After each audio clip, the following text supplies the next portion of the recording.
Hello everyone, I'm Matt Richards, the alternate historian. Geez, why is the camera so zoomed out? Oh, it shows this pointless extra space. Wait a second, extra space? That's a great segue in today's AH 101 topic, space-filling empires. Okay, looks like the dimensions are normal again and oh wait, my hair got cut off in the transition. Oh well, let's talk about space-filling empires, which is a term coined by alternathistory.com user Imagine. Like alien space bats, it's used to criticize alternate history timelines or maps that have arbitrarily large empires or multinational unions. When it comes to maps, you can easily identify space-filling empires by the lack of borders or colors. To be fair, yes, there have been large empires in the past. The Mongol Empire often ranks up on the top of the list for history's largest empire. Additionally, if you look at the political map of the world in 1914, you see much of it is controlled by European colonial empires.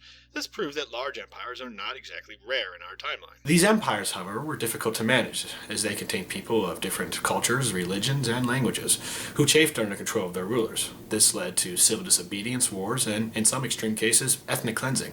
With space-filling empires, however, you get massive states that don't seem to suffer any negative consequences for having such a large and diverse population. Thus, you can start to see why so many people find them implausible. Primarily, it's because certain regions don't matter to an author's alternate history, or the author can't be bothered to learn more about the region for it to matter.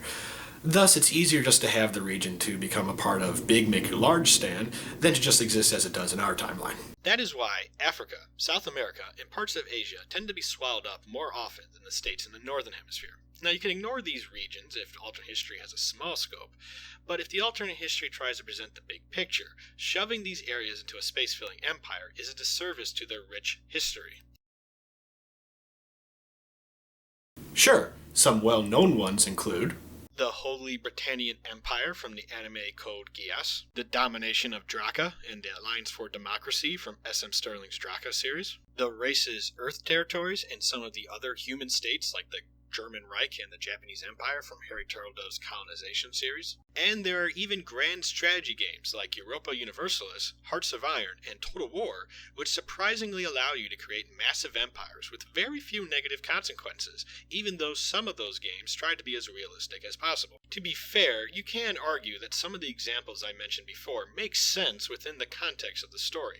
There is even an amusing scene in S.M. Sterling's Drakon, where one character from the Dracaverse expresses surprise when they see all the nations that exist in our timeline, since they had assumed individual states tend to merge together as civilization progresses. It was a clever way by Sterling to deflect criticism about space-filling empires. But if I had to be honest, I really can't think of a single work of fiction that has ever used space-filling empires well. No, not a single one. There is not a single one I can possibly think. Fine. Let's talk about George Orwell's dystopian classic, 1984. 1984 is not technically an alternate history, since at the time it was published in 1949, Orwell was actually trying to predict the future, but has such a great world building that many alternate historians consider the book an honorary alternate history. The political geography of 1984 features three space-filling empires: Oceania, Eurasia, and East Asia. Oceania controls the Americas, Southern Africa, Australia, and Britain, which is called Airstrip 1 in the book. There is also Eurasia, which controls Europe and Russia, and finally you have East Asia, which controls China, Korea, and Japan.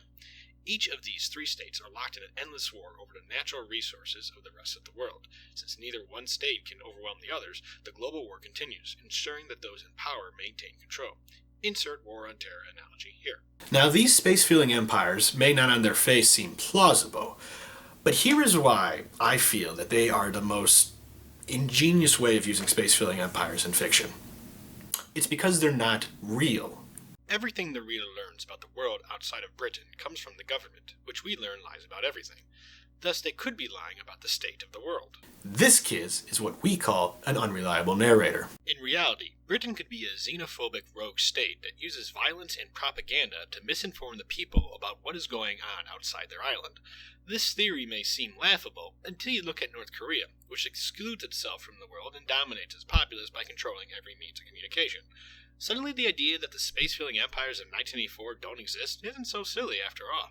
And when you think about it, who else would have come up with names like Oceania, Eurasia, and East Asia other than an unimaginative bureaucrat?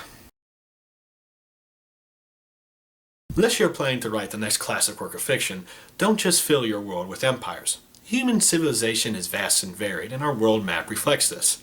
Sometimes for the sake of the story, you can use Microsoft Paint's fill tool, but you better write a damn good story first.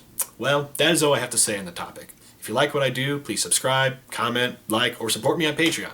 I'm Matt Mitrovich, the Alternate Historian. Bye.